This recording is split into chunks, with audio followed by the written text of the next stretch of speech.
आप 17% मुसलमानों को टिकट दे के दिखा लीजिए। नीतीश कुमार जी को मैं चुनौती देता हूँ, आरजेडी को मैं चुनौती देता हूँ।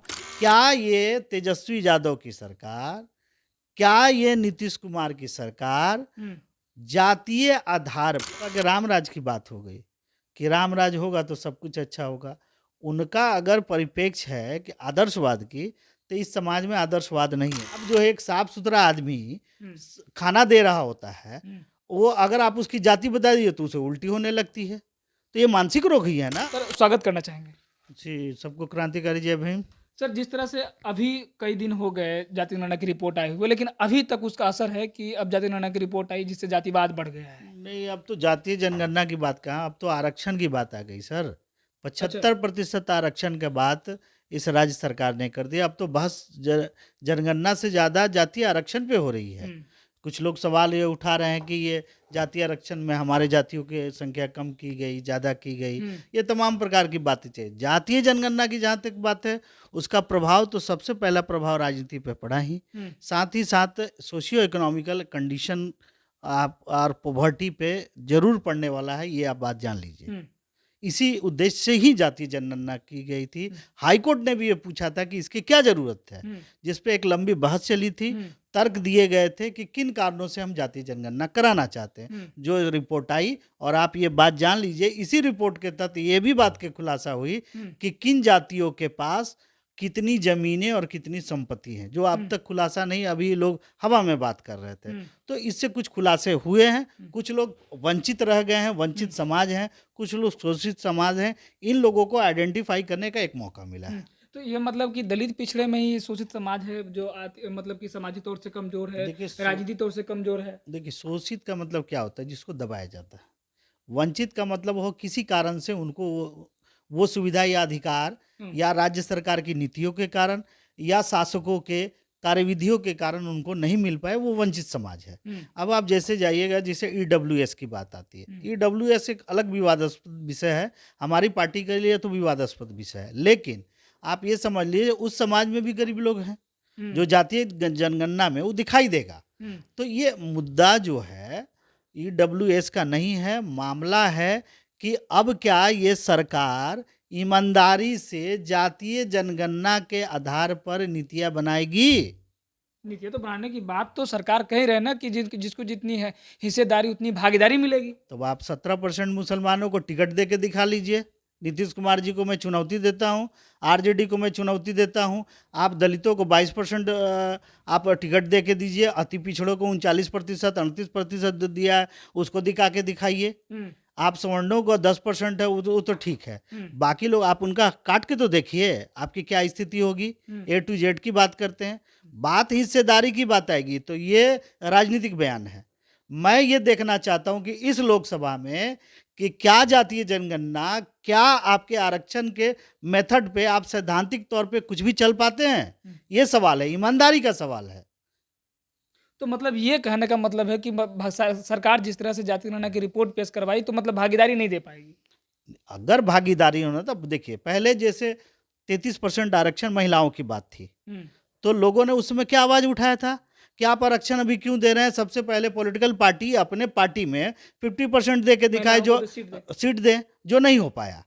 आज जो है, मान लीजिए भाजपा सरकार ने एक लॉलीपॉप थमा दिया है 33% का, जो अभी होने वाला नहीं है। लेकिन बिहार सरकार ने तो स्पष्ट कर दिया कि ये कानून बन चुका है। मैं ये कहता हूं कि जिसकी जितनी संख्या भारी, उसकी उतनी हिस्सेदारी। तो क्या ये तेजस्वी यादव की सरकार, क्या ये नीतीश कुमार की सरकार जातीय आधार पर और संख्या के आधार पर मुसलमानों, दलित, अति पिछड़ों को सीट देगी? ये है सवाल। ये सवाल है। तो मतलब आपको लगता है कि नहीं दे पाएगी? निश्चित अगर दी तो नुकसान होगा उनको। नहीं, अगर दे देती है तो ये समाज के लिए भला की बात होगी। अच्छा, ये किसी पार्टी की बात नहीं हो रही है, इस पूरे बिहार के लिए अच्छी बात होगी। वंचितों के अधिकारों के लिए तो हमारी आज़ाद समाज पार्टी कांसीराम तो ही लड़ती है, इसी बात के लिए लड़ती है कि जिनको अगर वंचित समाज है, अगर राजनीतिक हिस्सेदारी नहीं मिलते, आप हमारे पास आए। अगर ये दे देते हैं तो और अच्छी बात है। सर एक सवाल कि अभी तक लोगों के जहन में है कि जाति गणना की रिपोर्ट से मतलब जातिवाद बढ़ा है, तो मतलब देश में जातिवाद है कि नहीं है, कि जातिवाद खत्म होना चाहिए? देखिए, जातिवाद खत्म होना चाहिए, आप वैसे पूछ रहे हैं कि कोरोना खत्म होना चाहिए कि नहीं खत्म होना चाहिए। अगर जातिवाद बुराई है, जातिवाद के 2 पक्ष हैं। एक पक्ष है नकारात्मक, एक सकारात्मक। जातियाँ इसलिए भी होती हैं कि उनको गिना जा सके, ये सच्चाई है।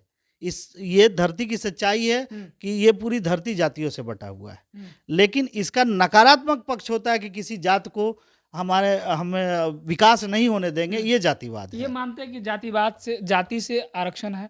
निश्चित तौर पे आखिर जो समाज या सरकार होती है, जो कल्याणकारी राज्य होती है, वो क्या करती है?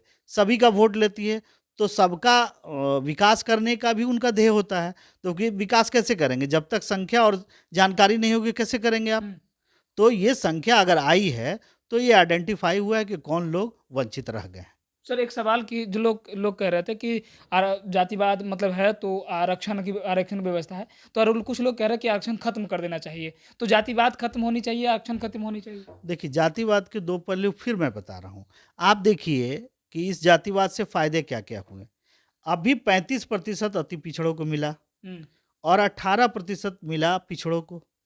इसका फ़ायदा ये हुआ कि अभी तक जो पिछड़ों के नाम पे अति पिछड़ों की भागीदारी मारी जा रही थी, हुँ, वो ये रुक गया।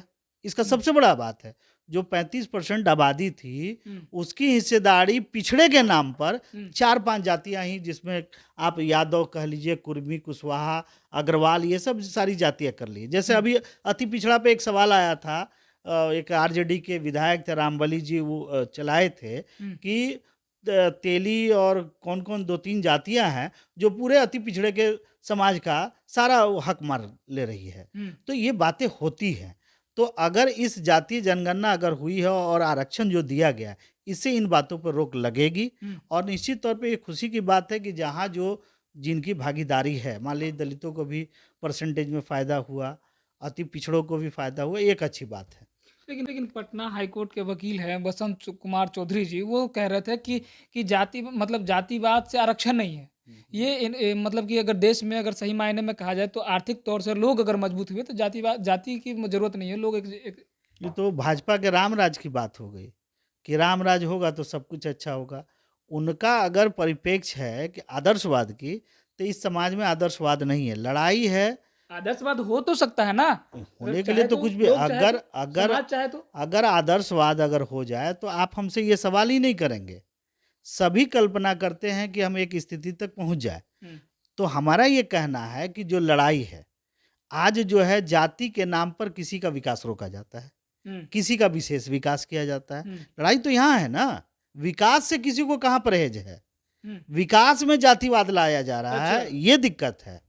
तो इस चीज़ को पुराने के लिए हाँ, एक बात सही है कि उन्होंने ये, मैंने भी उनका इंटरव्यू देखा है, वो हुँ, उन्होंने एक अच्छी बात कही है कि जब तक हमारा आर्थिक समानता नहीं होगी, हुँ, इकोनॉमिकल स्टेटस एक समान नहीं होगा, तब तक हम जो है ये जातिवाद रहेगी, कोई माई कलाली से नहीं मिटा सकता है। हाँ, आर्थिक समानता के बाद ये संभव है कि लोगों के समाज से जातिवाद हटे, दिमाग से जातिवाद हटे, लेकिन जाति एक सामाजिक शब्द है जो नहीं मिटेगा, उससे इसकी पहचान होती है उन्होंने मानव। उन्होंने ये भी कहा कि जातिवाद किसी आदमी के अंदर नहीं होता, उनकी मानसिकता के अंदर होती है। निश्चित तौर पे आप समझ लीजिए, हम सोच लिए कि उस आप जाति का समझ शोषण लीजिए, करो। आज आज अछूत का जो मामला है, हुँ, ये कोई ना कोई सॉफ्टवेयर है जो दिमाग में रहता है। आप जो है एक साफ सुथरा आदमी हुँ, खाना दे रहा होता है, हुँ, वो अगर आप उसकी जाति बता दिए तो उसे उल्टी होने लगती है। तो ये मानसिक रोग ही है ना। हुँ, अभी उसका हाथ साफ है, पूरा शरीर साफ है, सिर्फ जाति बताने पे अगर आपको उल्टी आने लग रही है या आप में घृणा का भाव आ रहा है, इसका मतलब है कि आपकी मानसिक बीमारी है, जो ज़्यादातर 75% इस देश के लोगों के दिमाग में ये बीमारी है। ये कोरोना से भी बड़ा है। इसी कारण से स्टालिन के बेटे ने कहा था कि सनातन धर्म जो है, जो कि चतुर्वर्ण व्यवस्था पर है। और डेंगू मलेरिया जैसी हाँ, बीमारी है। नहीं, कोरोना से, हाँ, महामारी है। हाँ, महामारी अर्थात कि इससे सभी लोग पीड़ित हैं। और पीड़ित क्यों हैं? क्योंकि जो सनातन धर्म का जो सिद्धांत है, हुँ, वो है चतुर्वर्ण व्यवस्था, हुँ, यानी जातिवाद पे आधारित है। हुँ, आप धर्म को राजनीति में ला रहे हैं। हुँ, बाबा साहब के संविधान ने संविधान से अलग किया था, धर्म को अपने व्यक्तिगत आस्था का विषय बनाया था। हुँ, लेकिन ये जो भाजपा की सरकार है, लगातार हुँ, इस चीज़ को वो समाज में घुसाना चाहती है और नफ़रत फैला के लोगों में जातिवाद फैलाने का ये एजेंडा है। सर एक लास्ट सवाल ये होगा कि जाति जनगणना की रिपोर्ट से किस पार्टी को फ़ायदा होगा? आरजेडी को फ़ायदा होगा या बीजेपी को फ़ायदा होगा और बिहार में जेडीयू को फ़ायदा होगा ज़्यादा? देखिए, कुल मिला के इस समाज को फ़ायदा होगा। और जातिवाद का जहाँ तक बात करेंगे, वोट वोट में बैंक अभी में? अभी आप देखिए ना, अभी हाल-फिलहाल में अभी गोवर्धन पूजा के नाम पे भाजपा के सांसद रामकृपाल यादव ने यादवों की सभा बुलाई। हुँ, इन्होंने क्या साबित करने का प्रयास किया कि यादवों, यानी गोवर्धन पूजा होती है, गोवर्धन कृष्ण हैं, हुँ। यानी कृष्ण यादवों के नेता हैं, वहाँ ये सिर्फ यादव ही जाए। तो तब तो भगवान को भी जाति में? एकदम निश्चित तौर पे मैं पूछ रहा हूँ कि उस गोवर्धन पूजा में भूमियार क्यों नहीं गए, चमार क्यों नहीं गए, दुसाध क्यों नहीं गए, कुर्मी क्यों नहीं गए, जादव ही क्यों जाएंगे? ये धर्म के नाम पर जातिवाद है। हाँ, यदुवंशियों का मिलन समारोह। नहीं, यदुवंशी तो क्यों, यदुवंशियों का मिलन समारोह गोवर्धन पूजा के नाम पर क्यों आप अपने शादी में बुलवाते? आप धर्म को आगे करके, ये जातिवाद का एक नया रंग है जिसका हम लोग विरोध करते हैं। चलिए, तो हमारे साथ में आज़ाद समाज पार्टी के प्रदेश प्रवक्ता डॉक्टर वीरेंद्र भास्कर जी थे। इन्होंने साफ तौर पे कहा, जिस तरह से अभी जाति जनगणना की रिपोर्ट कई महीने हो गए, उसके बाद जब आज लोग कह रहे हैं कि बिहार में जाति जनगणना की रिपोर्ट के बाद बिहार में जातिवाद तेज़ी से बढ़ा है। लेकिन आपने साफ तौर पे सुना कि जाति जनगणना की रिपोर्ट से किस समाज को कितना फ़ायदा होगा और किस पार्टी को कितना फ़ायदा होगा।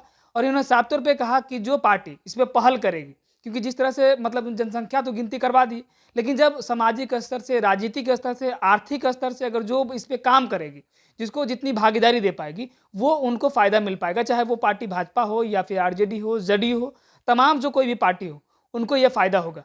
बाकी इस वीडियो के माध्यम से आप लोगों की क्या प्रतिक्रिया है, वो प्रतिक्रिया हमारे साथ साझा ज़रूर करिएगा।